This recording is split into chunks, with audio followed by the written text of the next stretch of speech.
Alexa, good morning. Let's talk about trying to create the perfect YouTube studio.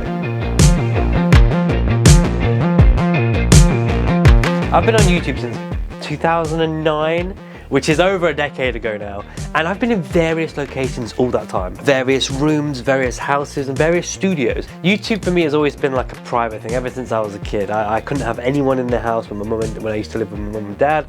When I started living with my girlfriend, I used to give her a tenner and say, hey, go get a coffee. I'm just gonna quickly make a YouTube video, have some fun. So I've always tried to create a safe space for me to make my YouTube content. I'm gonna go through 3 of my YouTube spaces that I've designed, that I've worked in, how I did it, what I loved about it, why I'm not there anymore. And if you watch to the end, I've got a super exciting announcement for people that love this kind of stuff. So, my first ever YouTube studio, I didn't have that much at the time, so I ended up getting a shared desk with various people, various creators in this amazing building. But it wasn't what I wanted for my own personal use. See in a bit. But they had an attic upstairs that no one was using, so I could film YouTube content perfectly up there. Amazing. I got so excited by the idea, I just took the desk and I was like, okay, yeah, I don't mind working in this environment with all these people. They were all lovely people anyway, to be fair. But obviously I wanted that room. I wanted that room on my own. But that attic was amazing. But it was an abandoned floor. So there was pigeons flying up there. There was holes in the wall. It was cold. I had so much camera gear that I had to take up every single time to record a YouTube video. And I had to do like so many round trips. And I was like, oh, this is so annoying. I remember opening my 100,000 YouTube plaque up there. I was so excited to invite everyone around and we just did it there. But again, right, it wasn't the perfect working environment. So within this building, there was a really cute little meeting area. And I remember just talking to the building owner and I was like, no one is using that room. If I pay a little bit more, could I take that room over and design a cool little YouTube studio? They agreed, and this is the start of my first like proper hobby. One of my biggest hobbies is just designing rooms. I love designing rooms. But it's got to be like a cool content room, right? I love it, and I was just so excited. It was a blank canvas, white walls, very boring room, and I was like, right, I'm gonna make this into just my perfect little YouTube studio. It was a room inside a big room, so it wasn't very private, and I still had the issue of like, I can only film a YouTube video if people aren't there. But this time it was a working environment, so people kept going in and out, maybe even filming their own stuff. I'm a very shy person, I can't create content if people are around me. But this is where my hobby took off. I just love designing this room. One of the main things I always look for in a room is the backdrop, right? The backdrop needs to be the coolest I can make it. So I don't really mind about the room sometimes, or the front of the room.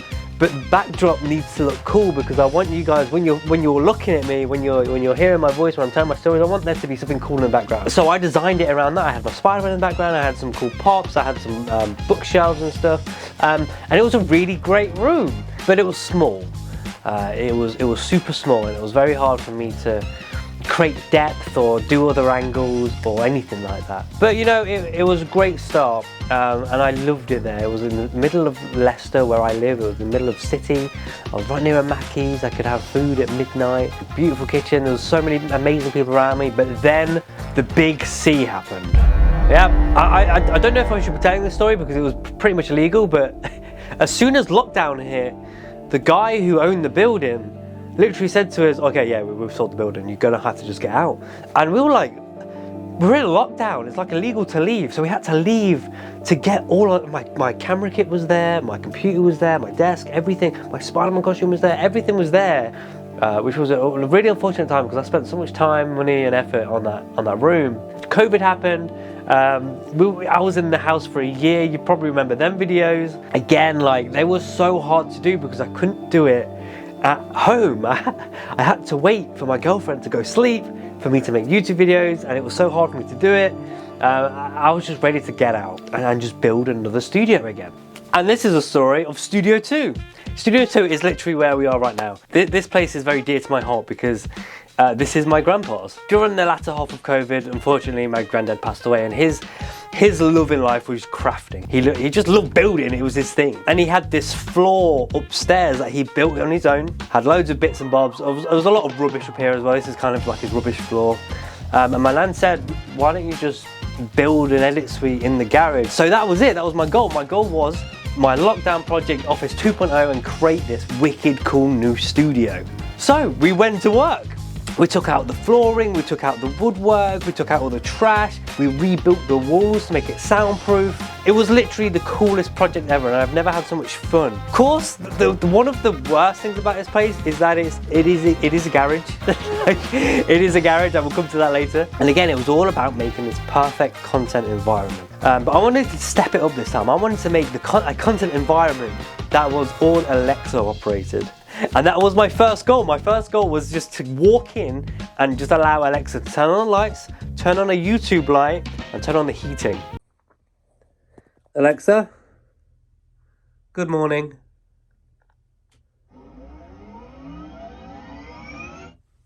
Ready to start the day, Mr. Lever.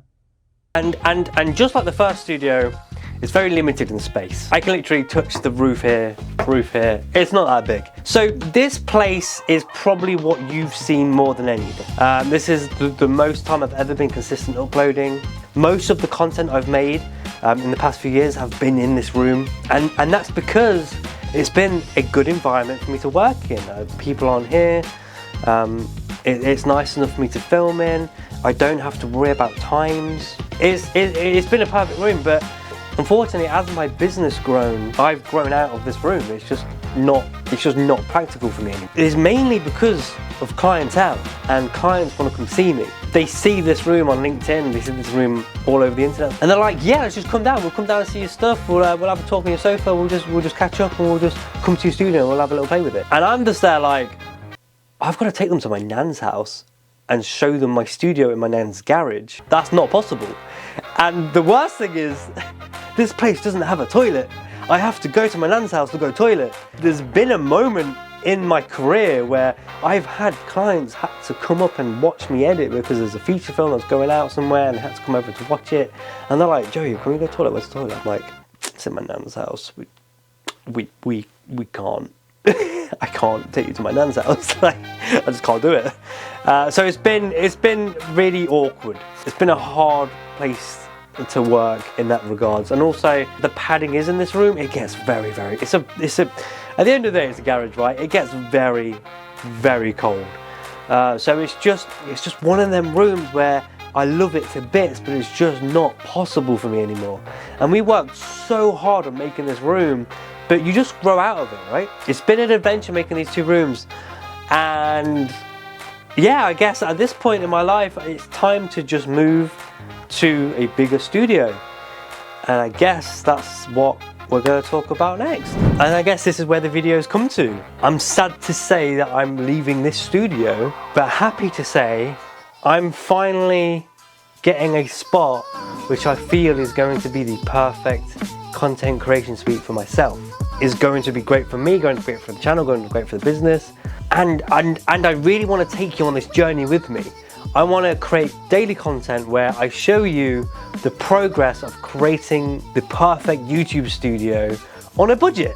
I think it's a great opportunity for people that were in the same situation as me, that needed the privacy, needed the space, and have been through this adventure getting to find your own voice and getting to find your own space. So I thought it'd be super interesting if when I get the third studio, just create content that shows you how I get it from nothing to the perfect YouTube studio for me. And it might inspire you guys. You might get so inspired that you might get your own space, or you might start thinking about, how do I make this YouTube journey for myself easier? Because that's what it's all about. It's about convenience, and the thing that I love more than anything is convenience. And as my business grows, I need more time for my own personal stuff. My own personal stuff and my own hobby is YouTube. So I can't spend time setting up lights. I can't spend time thinking of the scripts. I can't spend time putting the camera up, getting the lens ready, and just thinking about the lighting. I want it all there, ready, set up, ready to go. And I thought if you guys are interested in my first two studios, you might be interested in the new third one. I obviously won't be making daily content on my long form YouTube channel, but if you go to my shorts that are directly on this channel, just click the shorts tab, they'll all be there. We'll see if YouTube Studio 3, if not, you'll see me fail and get on straight to YouTube Studio 4. So again, I'll make a follow-up video to this at some point, just showing you the new studio. But if you really want to watch the progress and how I do it every single day, all the fun stuff is happening in the shorts playlist. So get subscribed. If you're already subscribed, just check out my shorts, because it's going to be fun. You're going to see me fail a lot. You're going to see me not judge things right. I'm not a carpenter. I'm not a designer. I'm not an interior decorator. I just really like convenience, and I guess we'll see what happens. Thank you very much for watching, and I'll see you in the shorts.